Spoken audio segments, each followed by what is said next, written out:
Hello, everyone of the interwebs. I am Shannen, the anime Misfit, and welcome to another episode of Cow, the Casual Otaku Weekly, your new show for all things in a nice, casually cow setting. I'm always not alone as always. I am here with my furry thespian, the man who keeps his socks with his underwear. It's Lamp.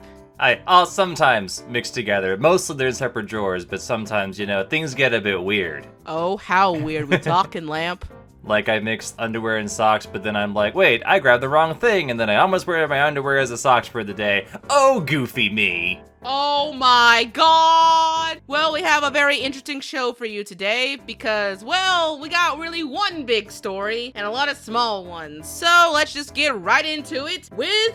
Honestly, it's just a reoccurrence from previous weeks, man. This is becoming a trend, isn't it, Lamp? Yeah, a little bit. And we're back to our old stomping grounds of Crunchyroll because they did a thing again. As you have heard in previous cows, AT&T wants to sell up Crunchyroll to Sony for $1.5 billion. So they tried selling Crunchyroll to Sony, the big anime man that wants everything. And people are scared, me included, of them basically kind of monopolizing the industry in the West. Luckily, as of right now, Sony rejected the offer because it was too high. And so, to save itself before, the eventual compromise, Crunchyroll decided to delay the inevitable by introducing new tiers, Crunchyroll subscription tiers, and offering even more access to anime, according to them. So we're gonna actually read this article that's not on Anime News Network for once.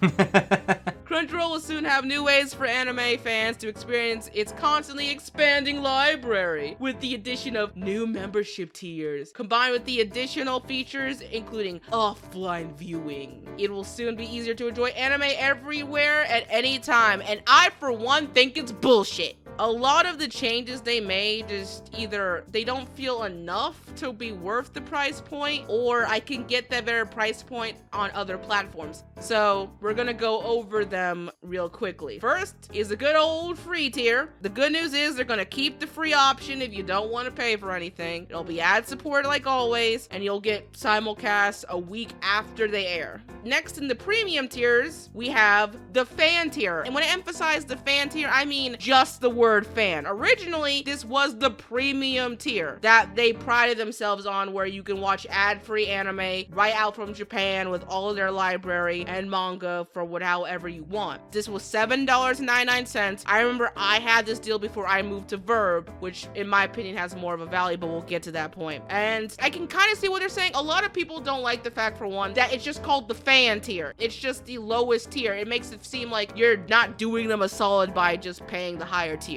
What do you think about that, Lamp?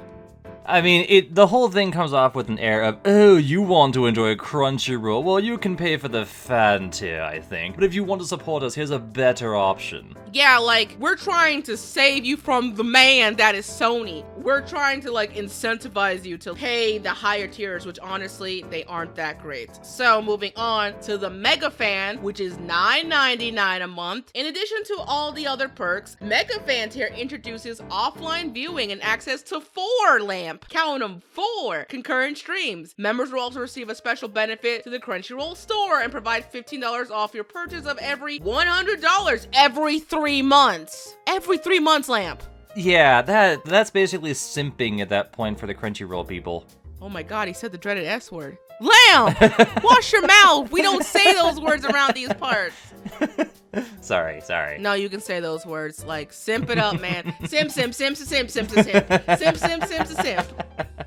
But really, this whole thing does come across as like Crunchyroll is saying, hey, you want to support us? How about you do all this? You're basically saying, simp for us, please. The Mega Fan tier, it just seems so basic. Yes, it's a good option if you don't want to have a library of DVDs stacked on your desk or in your man cave of anime shelving, which a lot of us pride for as otaku. But Again, it's just so basic, and are you really gonna need 4 concurrent streams? You can just go downstairs, log off from your computer, go downstairs to your TV and do that. But most importantly, I've always thought the Crunchyroll store is not worth it. I've been biased against it because you can find prices for like figurines and stuff that they normally sell for way affordable prices on other sites with a lot better discounted deals like Right Stuff. Which, by the way, if you are an anime fan and you don't know what Right Stuff is, I don't know where you've been. Tokyo Otaku gives you a lot more varied things ever. And then there's just Amazon. As much as Amazon is with its no game, no life thing, and I know a lot of people don't want to support Amazon right now, a lot of anime fans are on the anti-Amazon train, and I respect them for it, but objectively, they have the better deals than what Crunchyroll is providing right now. Yes, Crunchyroll has their exclusive stuff like the streetwear and the Crunchy Hime stuff, but you can really find it anywhere. Heck, Artist Alley in conventions. And you could say, oh, well, they're not doing conventions this year. Well, the virtual cons are doing online stores for a lot of indie places for a lot more affordable prices.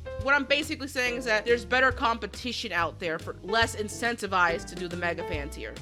Lamp? No, I agree. I mean, Amazon, yeah, I know they've been doing some dumb stuff, but they're honestly a very handy source for like, hey, I want to get this thing. Oh, look, they can deliver it. It's like, that's kind of what they made it for. And yeah, conventions have them too. Yeah, it's hard to find at conventions, even if there was conventions right now, but it's just not worth paying the privilege to buy these from Crunchyroll when you can just get them like, oh, it's right over here, and I don't have to pay extra to even see it.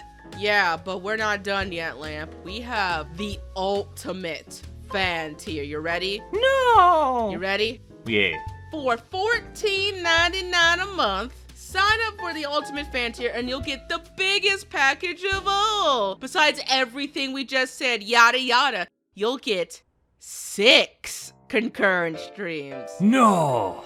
Yes, an ultimate fan member swag bag. No, bags too? And member-only access to purchase exclusive merch. That's right, the right to pay us to get to a place to pay us more. That's a great deal. And a special benefit to the store of $25 for every $100 every 3 months. Okay, yeah, that, I don't like that one. Wow, that was the one that broke your camelback? That one? For some reason, yeah. It's like, oh, wait a second. I mean, to be honest, like, the member swag bag doesn't seem that bad, but it just feels like cobbled up promotional merch that they put together that can be made for a few dollars. That sounds like what happened, actually. It's like, hey, we have all this, we need to repackage it. Let's make up a marketing thing, and that's probably what they did.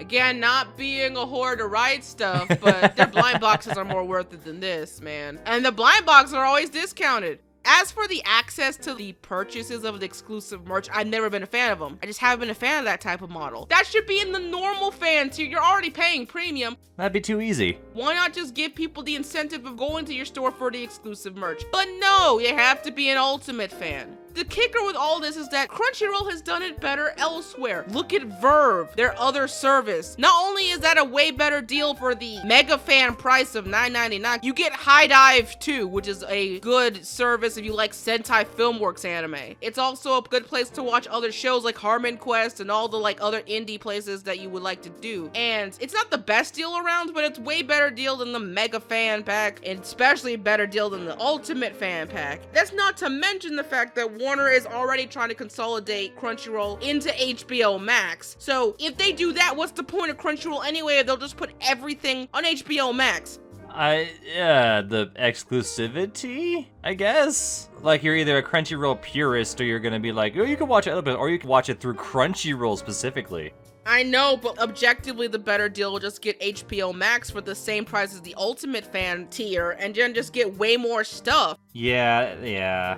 they don't. Are you gonna tell me you're gonna pass up the Not So Late show with Elmo? That's a thing? Yes, on HBO Max, one of the shows they have is this cute little celebrity like Sesame Street show called The Not So Late Show with Elmo. It's so ass cute. I didn't know that was a thing, but okay. They have like a whole tab for just Sesame Street and Muppet stuff. I just find that adorable. You know how Warner Brothers owns DC? Yeah. They used to have a streaming service. Oh. But it was shit. They just didn't have enough content to suffice it, so they just kind of put it on HBO Max as a tab. I think the only reason the Crunchyroll site on its own is still here is because HBO Max might not provide every anime. Crunchyroll has a giant-ass library of anime. Yeah. But then again, I can get that same library on Verve for the most part. I actually haven't checked how much anime I can get on Verve, but it seems to be enough for me where I'm satisfied. Moving on, I just think in general, this just seems desperate. It does. It definitely does. It's not the best value. It doesn't seem appealing to me as an anime fan. And while I do agree that Crunchyroll has been the best service to getting most of the anime, I'll definitely take them over Funimation right now. Yeah.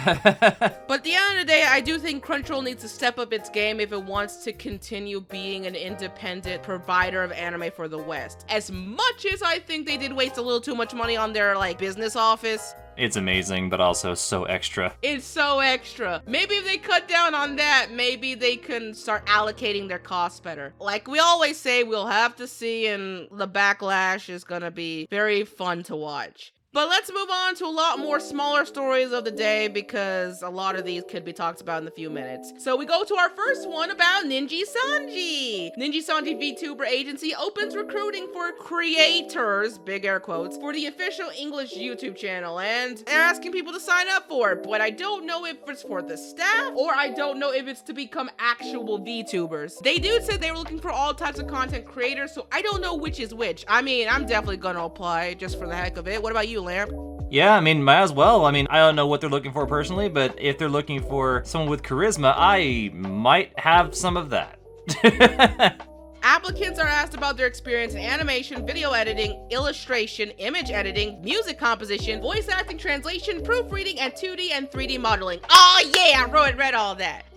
The application deadline is September 30th, so I'm excited to see. I can't wait to see if one of my fellow AniTubers actually gets it, because that would be cool to see for. But yeah, moving on. Next thing on the list, dun dun dun dun dun dun. Studio Ghibli's Eye and the Witch reveals first stills. Now this is a story from a month ago, but we didn't have the news show a month ago, and I want to talk about it. So essentially, this is Studio Ghibli's first CG movie. They have lost their virginity to the great CG gods. It's adapting the fantasy novel Earwig and the Witch, which is... Lamb, do you think this is actually gonna run in competition to Mary and the Witch's Flower that came out from a group of people that were Ghibli alumni? You know, I wouldn't be surprised if that was the backup plan here. Maybe they're trying to be like, hey, we could do better than you. And another thing that's interesting about this adaptation is that this is where House Moving Castle was inspired from. But it wasn't really the actual thing. So this time they're actually gonna adapt it.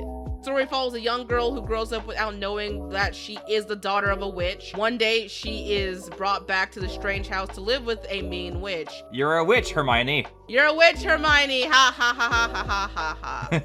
I mean, the steals look great. I'm gonna be showing these on the screen right now. They look awesome, man. I'm excited. I like that dude in the purple hair with the glasses. That looks pretty cool, man.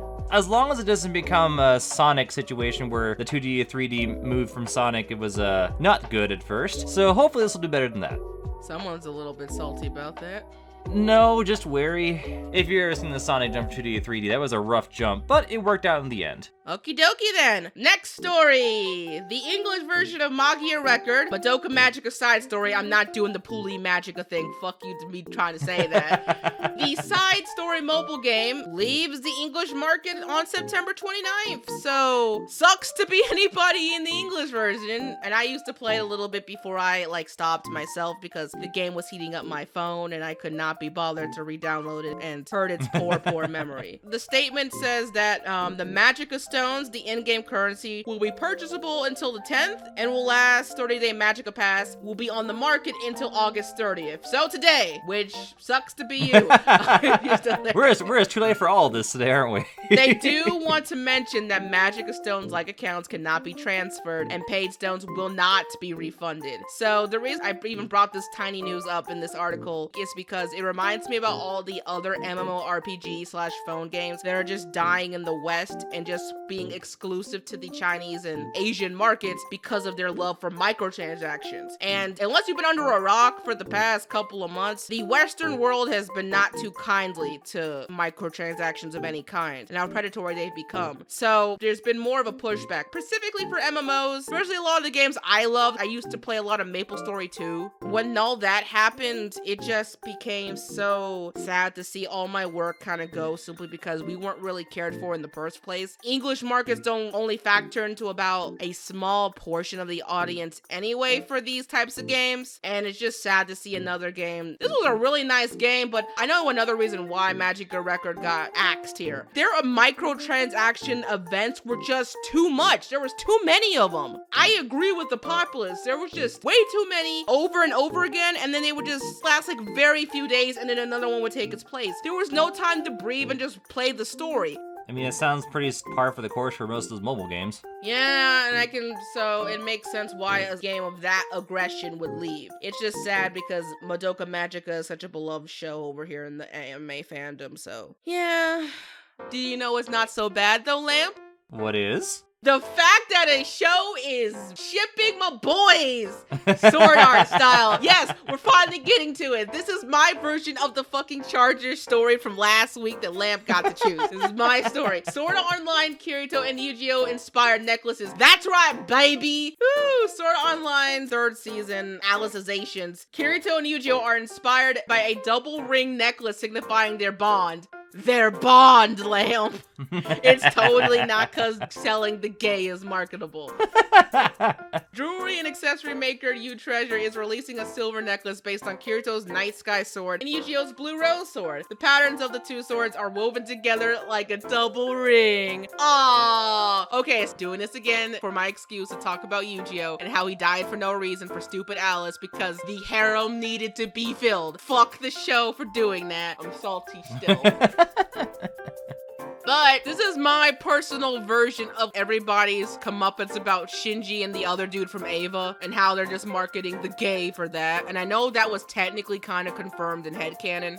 This is my canon. Look, Eugeo is best waifu. He got killed. That was not right.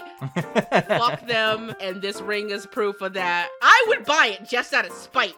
Are you going to buy it? I don't know if I want to simp that hard. That's the thing. Wait a minute. Wait. Let me see how much it is. $176? Fuck no. Oh, hell no. Hell no. Let's leave this topic and end the video on a little cute note before my wallet cries.